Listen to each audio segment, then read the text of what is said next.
Hello, my name is Jeffrey William Kennedy.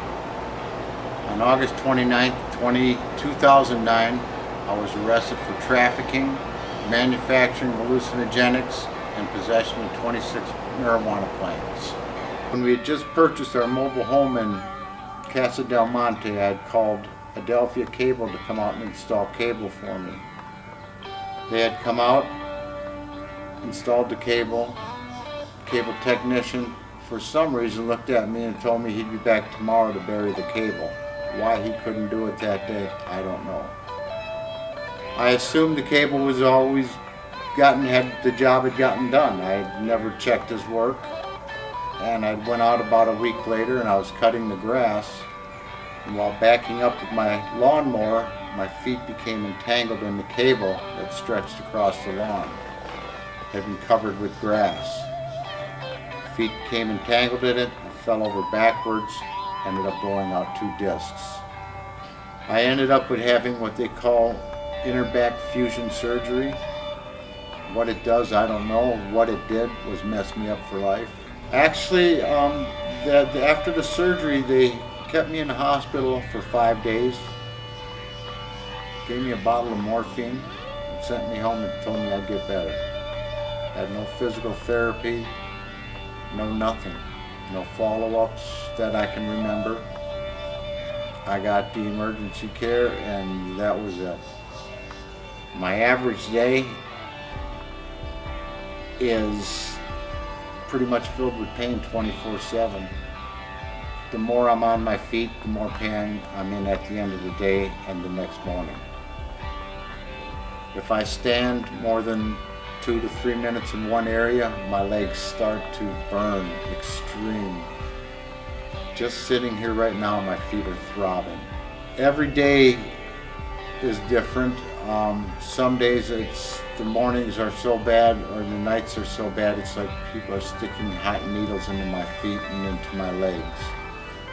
I had been on several different narcotics for the neuropathy, and not one of them had worked. The one I know for sure, which was called Neurontin,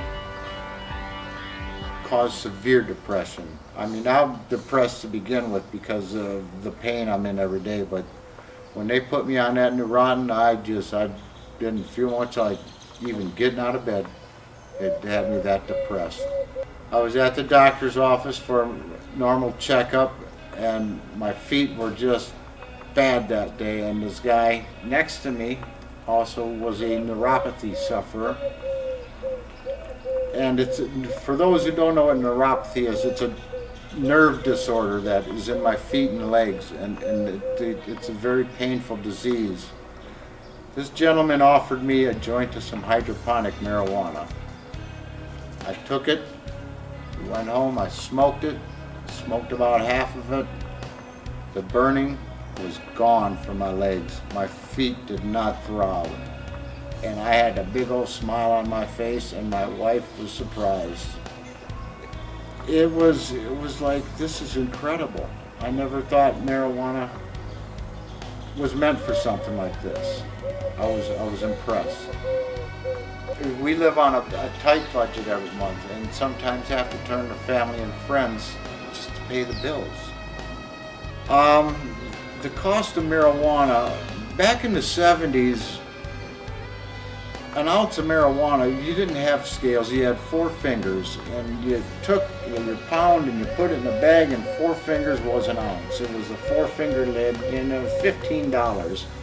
Today, you get a finger, and it's $100, and it's like, I don't have that kind of money to support, to buy that, to take care of the pain for me. So I researched the internet and found a book on Amazon and seeds, and started my own garden. The growing pot didn't change my monthly income. It saved me money from having to go out and purchase marijuana. That was my only reason for growing it. I couldn't afford to buy it. I came home after dropping the wife at work, seen the door was open and the animals were outside when I had left them inside. I came to the house, I opened the door, stepped in, the house was in total disarray. and I thought I heard somebody in the bedroom. Reached for my gun, felt I didn't have it, and I had forgotten it in the house. I then backed out the door, was freaking out, looked towards my neighbor's house because he carries a 9mm. He wasn't home. I was then forced to call the police.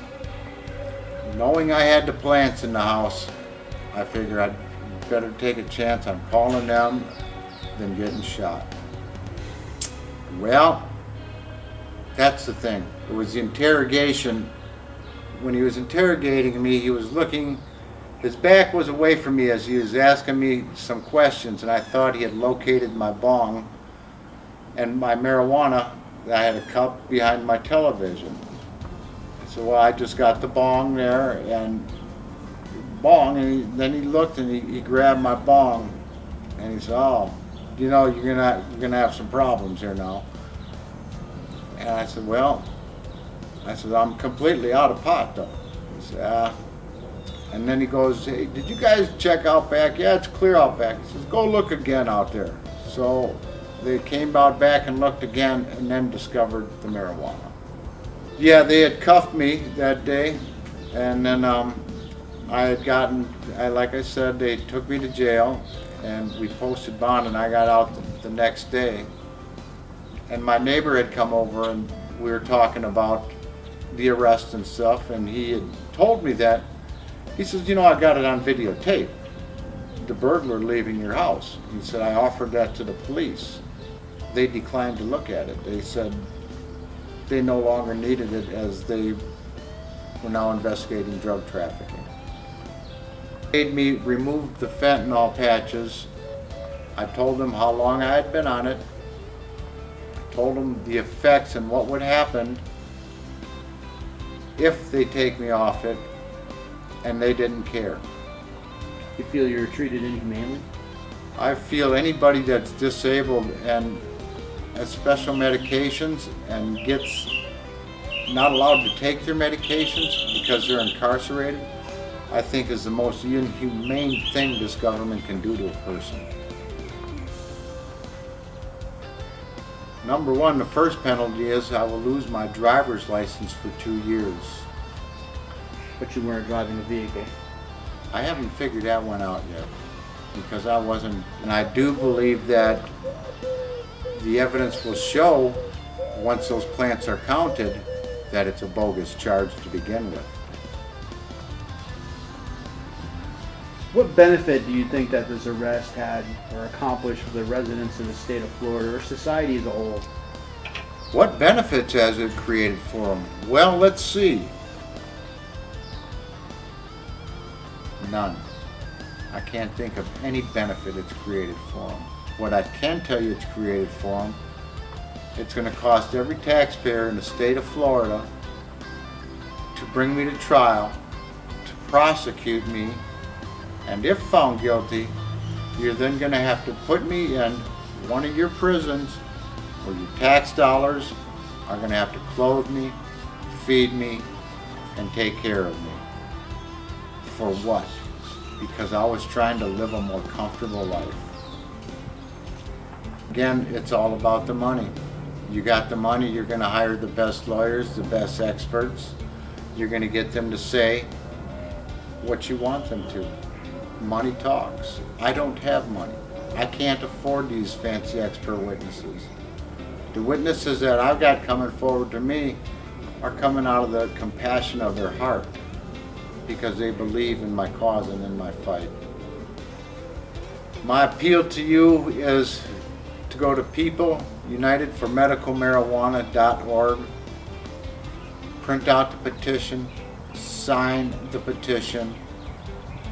Residents of Florida, sign the petition and get it in.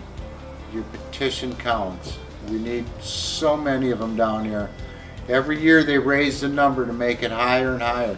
I think now we need like 700,000 signed petitions to make this legal